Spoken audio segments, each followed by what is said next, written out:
Hey, what's up guys? Welcome back for another video. And if you're into Huck's World, yep, it is finally here. The Galaxy Watch 4, the most anticipated smartwatch this year, right?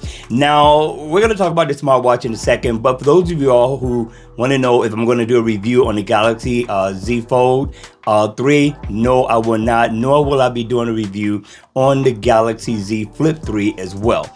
All right, the Galaxy Z Fold is the one that I would have gotten. It's just too expensive for me. It costs $1,700 to $1,800, especially when you add tax onto that. That's just too much for the kid. All right, but there are other people who are going to be doing reviews, so just keep checking. But today we're going to talk about the Galaxy Watch 4, which I've been waiting for a very long time. You got two versions of the smartwatch, really three, right? You got the Galaxy Watch 4, and check the names, you got the Galaxy Watch 4 Classic. Now, the Classic comes from the name of the Galaxy Gear Classic, remember?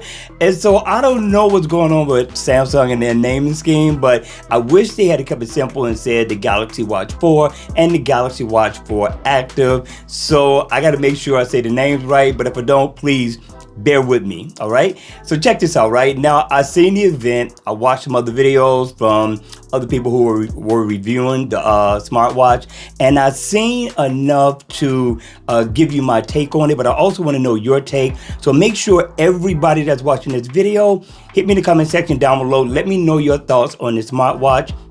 Is it worth the buy? Do you like the hardware of it? Do you like some of the software that you've seen thus far? Hit me in the comment section down below. That's going to help me and Google's algorithm as well. And with that being said, let's go ahead. Let's get started with this video. All right, you all, listen, we got the screens pulled up. We're going to take a look at the smartwatch. We're going to talk about it. And we're going to try to make this video really quick and painless, all right? First off, right, we got two smartwatches, and they're both are going to come with LTE, which means that it's going to be more. So let's go ahead, let's get the specs out of the way first. Now, first off, the battery life on this, on at least the Galaxy Watch Active, is supposedly going to be 361 milliamp hour battery. The battery for the Galaxy Watch 4 is supposedly going to be 247 milliamp hour battery, if I got that right. Now, here's what I'm hearing, right? And you know me, I will be doing the battery test on these smartwatches when I get them, and we'll find out if it does this or not. But it's being said that no matter which smartwatch you get, that you should be able to get 40 hours of battery life from both these smartwatches, which means that you could possibly get up to 5 days with no problem. Now, is that going to be with tweaking it, or is that going to be with everything turned on? All right. And so look out for that review when it comes. We are going to pre-order this smartwatch today. We wanted to get this video out the way and talk to you guys about the Galaxy Watch 4 and also get your thoughts on this one, right? Now, the other thing about the specs is that the price for the Galaxy Watch Classic is going to be $349 for the smaller version, which is a 42 millimeter, right? So they kind of went back. So you got a 46 millimeter and a 42 millimeter from $349 to $379, and I think it's going to be $399 for the LTE version. Don't quote me. If I can find a price, I will put it up on the screen as well. Now, for the smaller version, which is the 40 millimeter and the 44 millimeter, those are going for, I believe, $249 to $299, and you may end up paying like $379 for the LTE version, right? So pick your poison. Colors for the Galaxy 4 Classic is going to be just silver and black, kind of like what we got with the Galaxy Watch 3. And for the Galaxy Watch Active, what you're going to get with that one is 4. Now, you get the traditional black, you get the silver with the brushed metal. You're also going to get what they call pink and gold, which is probably going to be your rose gold. But you also get this awesome army green color that I thought looked absolutely awesome. I'm not getting the Active, so I call it the Active. It's just the Galaxy Watch 4. Remember, I told you to bear with me. I'm not getting that one, but I wish they had that choice option on the Galaxy Watch 4 for a Classic.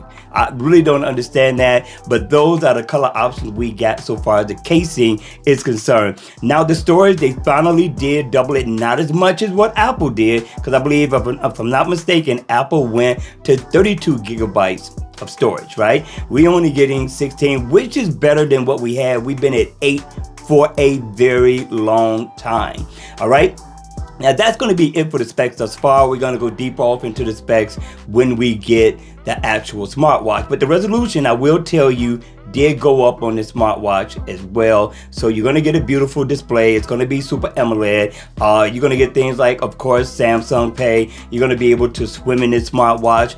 All the features that you pretty much had on the Galaxy Watch 3, you are going to get on this one and then some, because the smartwatch is still geared toward the person who is into fitness. All right, but let's talk about this. First of all, let's talk about the hardware of it all. What do you think about the hardware? For me, it looks exactly like the Galaxy Watch 3, right? Exactly like it. The rotating bezel on the Galaxy Watch 4 Classic is nice and smooth. You get the ridges around it. Of course, it's a physical rotating bezel. You got this brushed metal color. You got the black color. You got your choice. And that the hardware looks exactly the same. Same thing for the Galaxy Watch Active.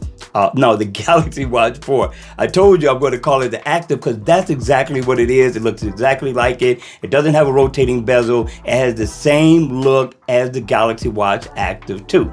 All right. So you still got this huge bezel on this smartwatch, which I thought Samsung would have pulled that back a little bit, right? They give it a more modern, sleek look, but they didn't. They kept the same.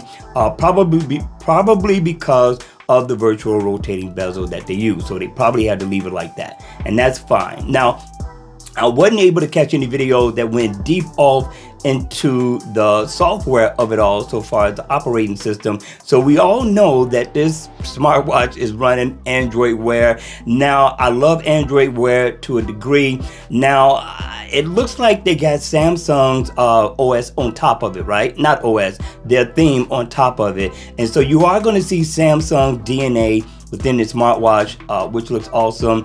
But I wasn't able to see in depth, does it have the same notifications that Android Wear have? Like when you scroll up, they're all jumbled. So that means your text messages, your notifications from your email, and whatever other notification that you get is all jumbled up. Or is it still separated like what we have on the Galaxy Watch 3 and the Galaxy Watch, which I like a lot better? Are they putting this carousel on the Galaxy Watch 4 as well? Now, the other thing I was looking for was the watch faces. Now, if you all know, hit me in the comment section down below and let me know what developers are going to be creating these watch faces now. Is it going to be the Google developers, or is it going to be Samsung developers? Again, I would love to know so I can look forward to seeing what we're going to get. Are we going to get anything different? Are we going to be able to customize our watch faces to the degree that they can on Android Wear, which I love, which means that you can personalize these watch faces however you like. You can max it out. And I love that option from the Google Smartwatches. I thought that was one of the best features that they had on their operating system compared to what we have on Samsung. And the Samsung developers, they do get down, but I like to go deeper into the customization of the watch faces. So if you know which developers are going to be working on it, or is it going to be both? Are Samsung developers going to be creating the watch faces as well as the Android Wear developers? I would like to know that. But overall, thus far, I like it. Now, there's one disappointment. Maybe the info that I got is wrong, but I'm hearing that the Google Assistant, which is one of the main reasons why I want to get this smartwatch. The Google Assistant is said not to be on the smartwatch when you get it out the store, right? And Samsung is good for this, right? Kind of like with the heart rate monitor. We got the smartwatch before we got the heart rate monitor, but they were promoting it, all season long, only not to get it till about a year later. Is this going to be the same thing with Android Wear? And I think we still have Bixby inside of the Galaxy Watch 4. All right? That door scared me. But that's going to be it, you all. Listen, I need your help. I need your support. Hit me in the comment section down below. Let me know your thoughts on this. Are you going to be buying the Galaxy Watch 4 or the Galaxy Watch 4 Classic. Is it worth the buy to you? Do you like the OS so far as what you've seen thus far? And what do you feel about the hardware of both smartwatches? All right, you all, that's going to be it for the video. Listen, it's glad to see you all. And for those of you all who missed me, well, miss my face, I miss you too. All right, I'm going to see you all at the next video. Listen, remember, enjoy life, you all. Have some fun. And remember to please be safe.